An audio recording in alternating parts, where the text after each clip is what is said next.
Got John McMullen Jody McDonald, the Mac guys here for Birds 365, hour number 2 on the Monday after draft weekend, where the Eagles got a lot of talent to add to their roster. Great job done by Howie Roseman, but I would not say perfect job done by Howie Roseman. And for one of How guys, dare you, Jody? Perfect.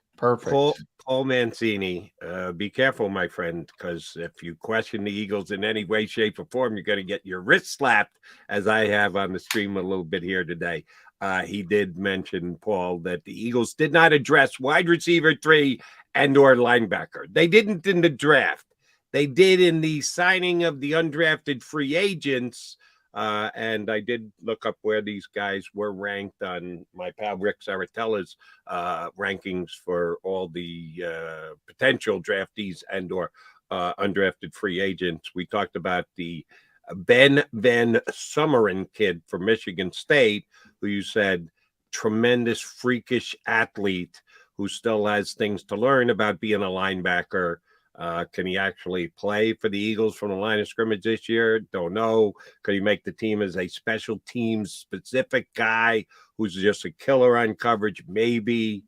But they did not add in either the draft and or a guy. If you don't believe this kid can play, somebody's got to play linebacker. You mentioned this earlier, John, and shame on you. What happens if there are injuries at the linebacker position? Oh, they're screwed. They do not have depth. I think I asked you this about 2 weeks ago.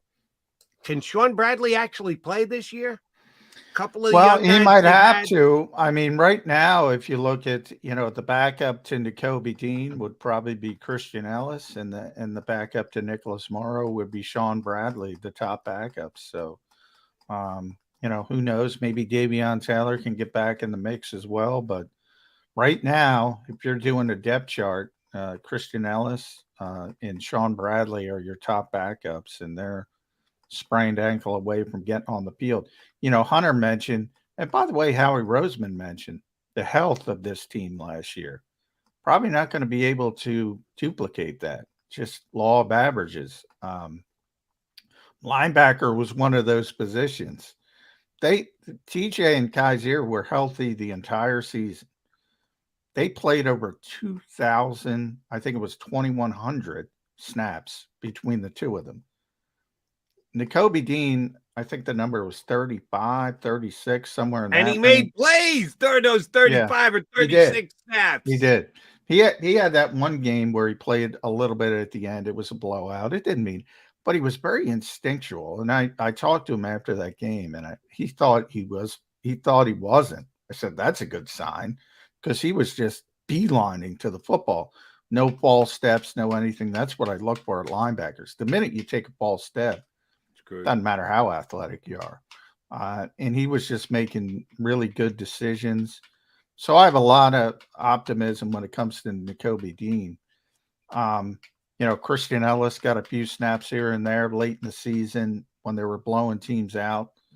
Those guys were on the field all the time for 20 games. TJ Edwards, Kaiser White. Same thing with the outside corners for the most part. Slay got banged up a little bit in game a couple times. Bradbury was healthy the whole season. They both played all 20 games. The vast majority of snaps. Now, but they've added significant depth at corner. Yeah. So, they look really good at corner. Safety and linebacker. Safety they added. And I think a projected starter, and we'll see, obviously Sidney Brown's got to come in and have a good camp, but he's got a chance. At least they've added. Linebacker, done nothing. I expect him to add something along the way. Look at post-June 1st cuts, maybe a trade in training camp. Last year was CJ. They got to add something, I would think, at linebacker. They really, we've done so much debating about Bijan and the running backs, but they did go out and get DeAndre Swift, and they upgraded the running back room. And I thought Howie Roseman made a steal of a deal by picking Detroit's pocket. They just don't care about linebacker. They really don't care about linebacker. And again, and we just brought this up last segment. Sean Desai, can we actually find out if he is a resident of the Delaware Valley? We don't know that for sure yet because he's never been formally introduced. No, The Eagles, have basically used this because, we're so evil. The Philadelphia media would call for people's jobs, and some people do, but it's usually not the beat reporters. Some people on talk radio do. You've been on talk radio for years. It's a different medium. And that's where Jonathan Gannon got in trouble. He's conflating the two. Nobody asked him nobody told him he should be fired at a press conference. Anyway, but going past that, when the Eagles had the long season, obviously they're in the Super Bowl. They had the late hires because, they lost both coordinators. They were really late getting their staff together. So they used all this as excuses. Well, we're going to wait till we get the staff together. Then when they got the staff together finally, they're like, oh, we're in draft mode. We'll wait till after the draft. It's bull, what, but ultimately they're taking advantage of the situation. He'll have to talk. He'll talk, at the beginning of OTAs, would be my assumption. Can't hide him forever, Eagles. I mean, same with Brian Johnson. Now, we've talked to Brian in the past. Right. Very little. That's the difference for me. At least people know who Brian Johnson is because he has been part of the staff. You see him practice. They know Brian. He's just as much under the microscope once the season starts because he's replacing a guy who not only was good but wasn't disdained here in Shane Steichen. So maybe that's why we want to see Sean Desai even more. But at least we know who he is. They went to the Eagle War Room shot, which do you believe? I don't know. You're down there, so I don't know if you're watching as intently. Did you see the shots of the Eagle War Room when? Just bleeding moments. I wasn't paying that close attention to it. I know it was crowded. It was A, crowded. B, it looked like they all had assigned positions that nobody moved. Every time they went back there, it was the same exact shot. I'm wondering, hey, did they just loop this B-roll and they're playing it again? Because it looked like the same exact shot again. And oh, by the way, a little bit of a sausage fest. I didn't see any women in any of those shots. Now, I know Catherine Grace used to be with the Eagles. They might not have any women in any of the decision-making positions, but it was just 30 guys in a couple of rows, same exact shot every single time. And I'm looking for Sean Desai. I'm going, I can't recognize him. I don't know what he would look like to begin with anyway. Hold on, let me get to the website and see what this guy looks like. I didn't even see him in the draft room shots. Yeah, I don't know. I mean, JG used to be in the draft room. I'm sure he was in there. I don't know. I mean, the guy was the defensive coordinator in Chicago. He can handle a stinking press conference. And if he can't, you'll have some of the issues like Gannon's having in Arizona, and you either learn on the job or, you get a lot of criticism. I mean, it's Philadelphia. The season's coming. He's going to have to do a press conference every single week. I would think you'd want to get some of the startup costs, as we always say, out of the way. Remember Nick Sirianni when he got hired? Remember he was the butt of people's jokes. Now he's as comfortable like a second skin up there. Get it over with. Get it over with. Let him learn from it. Don't get it.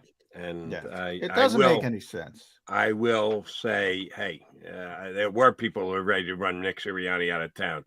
First ever press conference. Cut the guy some slack.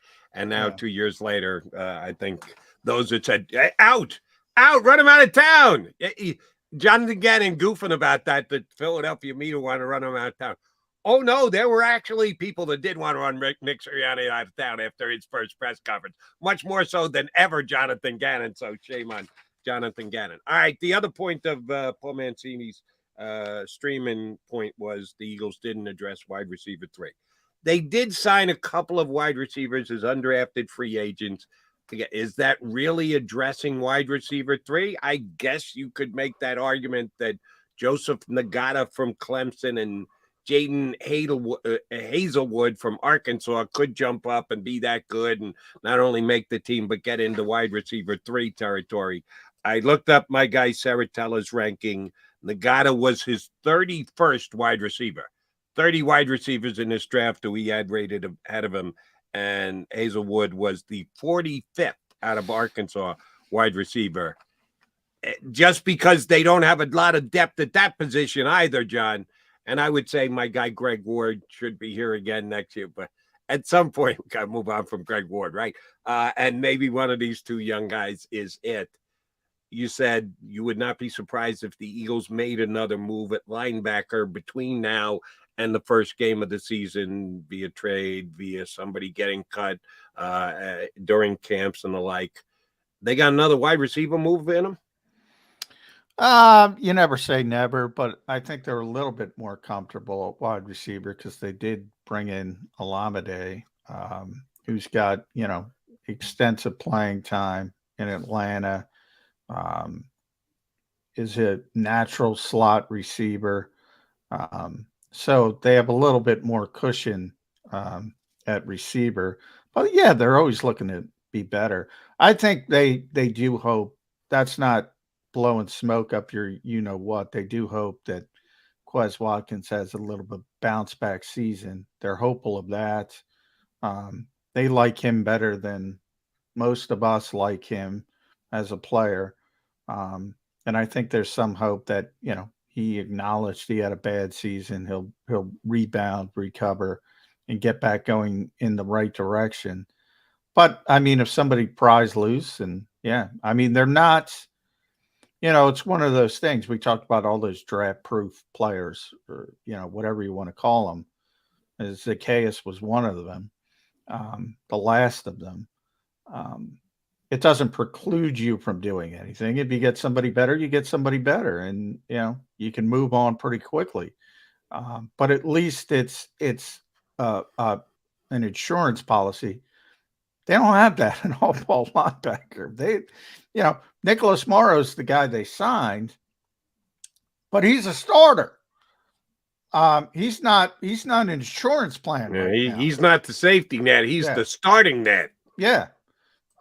So I think they're a little bit better off at receiver, not to mention the first 2 receivers are off the charts good. So you can kind of get by with just a guy as a third receiver. Right, but this is where what Howie said this weekend comes into play.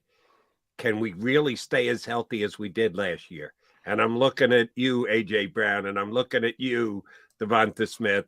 Talk about taking all the snaps. Those guys were pretty damn healthy all year long, and I don't know if you can project that it's going to be that way again this year. I hope it. Cross your fingers, hope it is, but if you look at trends over years, you just don't have 2-star wide receivers stay as healthy as the Eagles did 2 years running. That's why I think they still need to look at upgrade the wide receiver. They look, you can always upgrade depth, but at least you have 2-star players, and you can't you're right. You can't legislate injuries. You can't have superstars at every position up and down the roster. We talked about special teams. You need guys who can play special teams. If they, that's a position where if they find somebody, they'll make a move. But it's not nearly as glaring a need as off-ball linebacker. Because, again, you have A.J. Brown and Devontae Smith are your top 2. Your top 2 linebackers are Nakobe Dean and Nicholas Morrow. Call me crazy. I'm more comfortable with AJ and Devontae. I see the lens you're looking at that through, and yes, I'm in the same exact place. And You know how much I talked up Nakobe Dean from before the draft last year to the Eagles being on a clock in the second round, and you got to get Nakobe. It's got to be Nakobe Dean, and they pass and they take beef jerky, and then unbelievably for me, Nakobe Dean is sitting there until the third round, and the Eagles snack him up. So you know how big a fan I am of Nakobe Dean. Man, there's a lot of pressure on this kid. Having played a handful of snaps in his rookie season, he is not only a man, he is the man for the Philadelphia Eagles at linebacker after playing, how many, 35, 40 snaps for the entire year? Yeah. He better. Man, there's some pressure on that young man coming into this season. Yeah. I think he's up for it. I have been singing his praises since he was the stud star that he was down there in Athens. But the Eagles are putting a lot on his plate coming into his second season this year. All right, Jody Mac coming back. We've still got plenty of time to rock and roll. And we will spend it with Jeff Mosher from InsideTheBirds.com. He jumps aboard next here on Birds 365. Weather forecasting is a team.